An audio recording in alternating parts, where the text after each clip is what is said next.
Welcome to the Are You GCSE Physics Ready playlist. This playlist is packed with example questions and guided solutions for every GCSE Physics topic. So it's the perfect tool to help you test your understanding.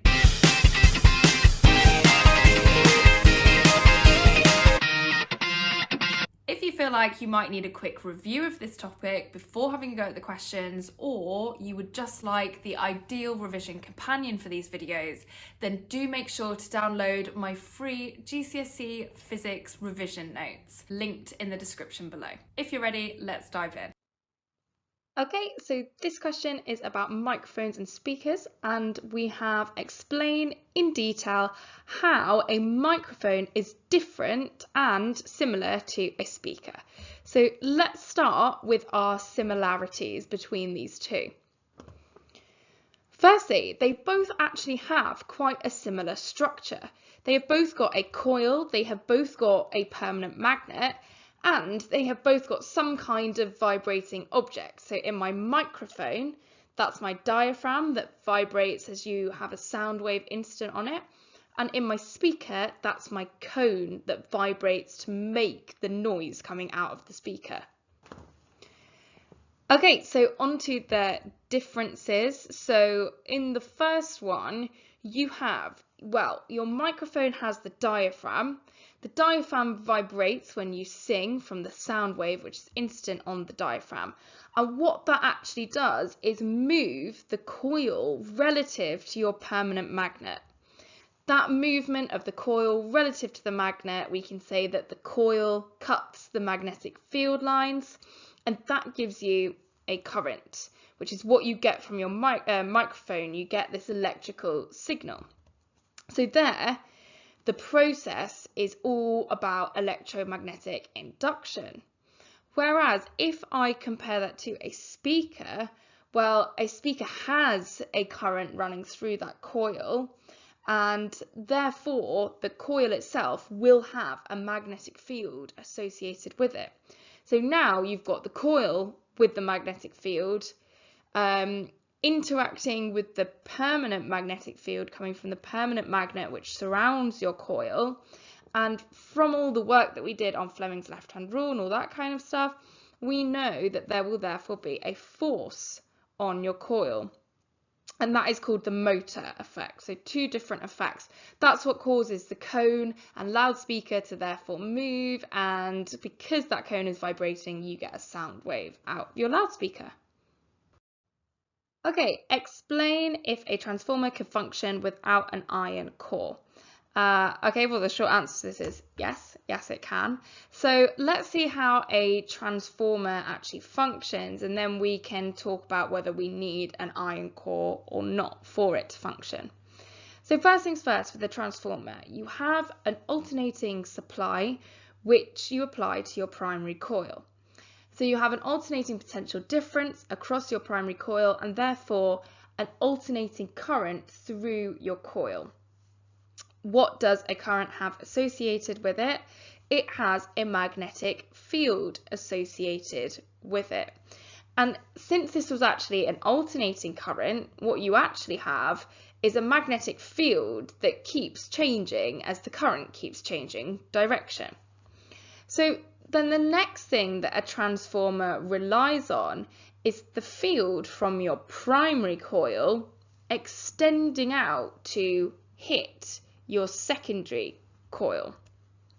So that's what I need. I need this field extending outwards and coming towards your secondary coil, and it turns out that your field can do that through air.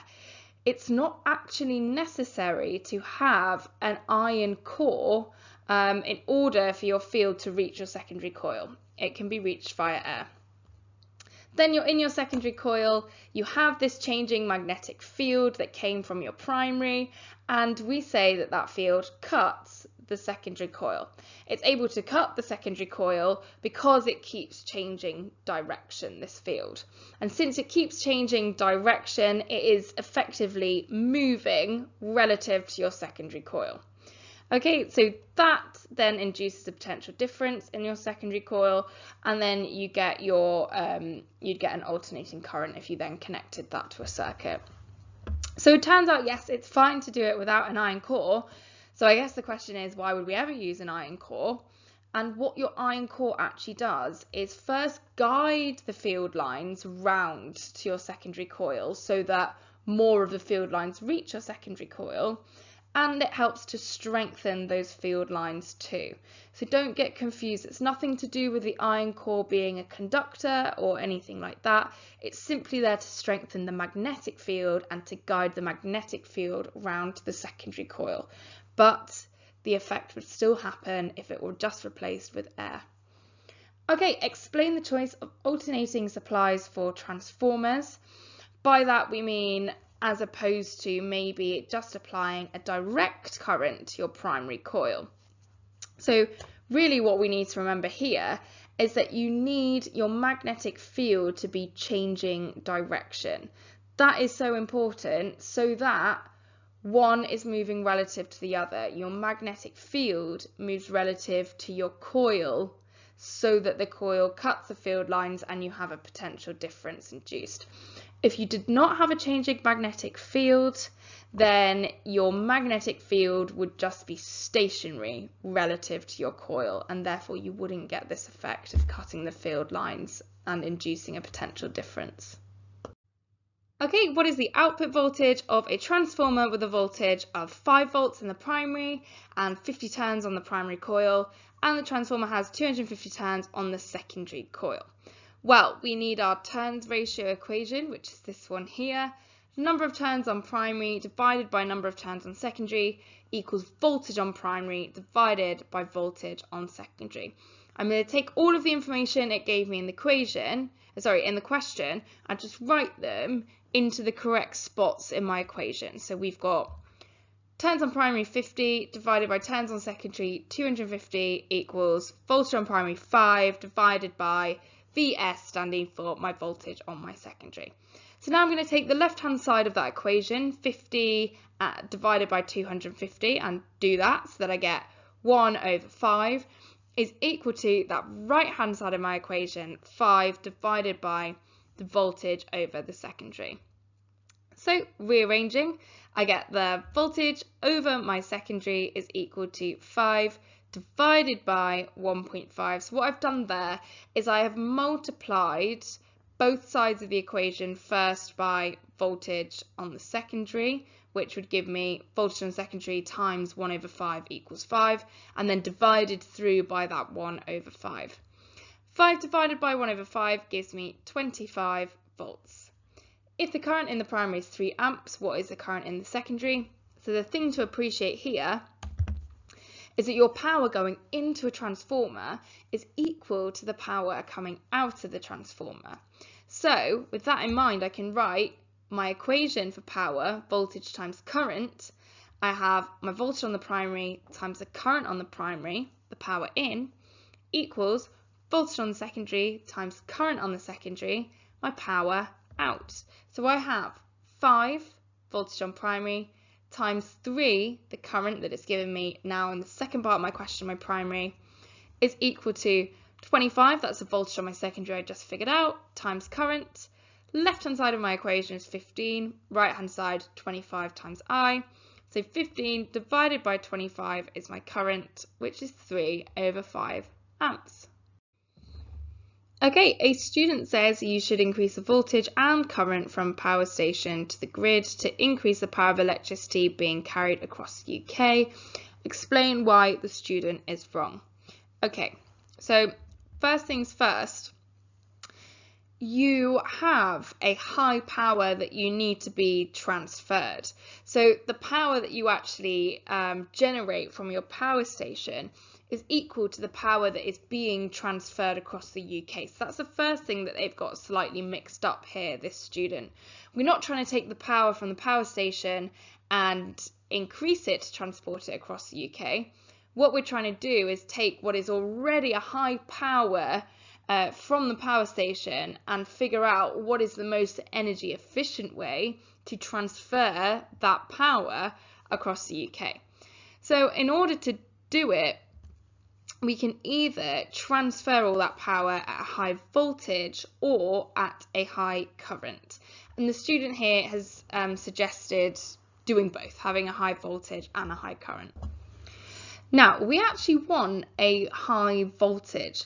Why do we want a high voltage? Well, since our equation for power is current times voltage, and we need to be transferring this high power across the UK, if we have an increase of voltage higher and higher and higher, we can have our current be lower and lower and lower to still be transferring the same amount of power. Why would I want my current to be low? That's because your current is responsible for heat losses, basically. So any power lost to heat whilst transferring this electricity is to do with how high your current is through your wire. In your exam, you should always write down this equation now. P, power, equals I squared times R. That's the equation you can use to talk about the power lost to heating your cables. It will be equivalent to I squared times the resistance of your cables. And so since you've got that I squared term, you would like the current to be small through your cables. Good, and then explain any other way other than reducing the current that can improve the efficiency of the national grid. Reduce the current and use low resistance cables so that less of that power is lost to heat as well. Just before we go into the tips and tricks section, if you do want some extra advice to getting that grade 9 for your GCSE, then why not download my free 20-minute exam success guide? Just click on the link in the description below. I'm going to give away all of my best advice and secrets, and completely for free, so why not? Some tips and tricks for this question. So first thing that we were talking about earlier in the video, your iron core is not there to be a conductor. There is not electricity flowing from your coil through your iron core to the other side. That's not how a transformer works, so don't be tempted to write about that. It is only there to strengthen your field and to guide the magnetic field lines around your secondary coil so that your magnetic field can be cut by that coil, inducing the potential difference. Next point here, same MS mark scheme points for how a transformer works. Yeah. If you're trying to explain how a transformer is working, you should be thinking very much about the principles of electromagnetic induction that we did in the previous topic. So talking about magnet and conductor moving relative to each other, talking about cutting the field lines, and then mentioning that that is what is inducing a potential difference, okay? But this time, you've just got two coils involved, so you're talking about that changing magnetic field cutting the coil of your secondary coil. Okay, do not need to convert voltages. Yes, if you're using this equation here, the number of turns equation, and it gives you a voltage in, let's say, kilovolts, like on the primary is 50 kilovolts, what's the voltage on the secondary? You don't have to convert in this case. Normally I'm all about my conversions, but you don't have to in this case convert 50 kilovolts into volts first and then plug it into the equation and find your secondary voltage and volts. If you do have it in kilovolts in your equation, your secondary voltage will pop out as kilovolts as well.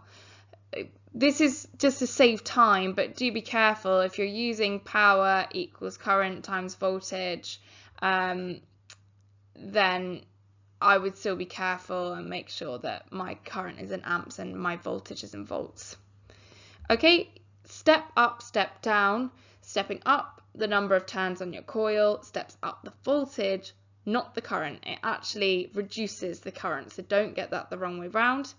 And finally, any answer to the efficiency of carrying electricity across the UK should mention that current is the thing that you're trying to reduce if you're trying to reduce heat losses, and use the equation I squared times R to show how current is related to the power lost to heat in your cables.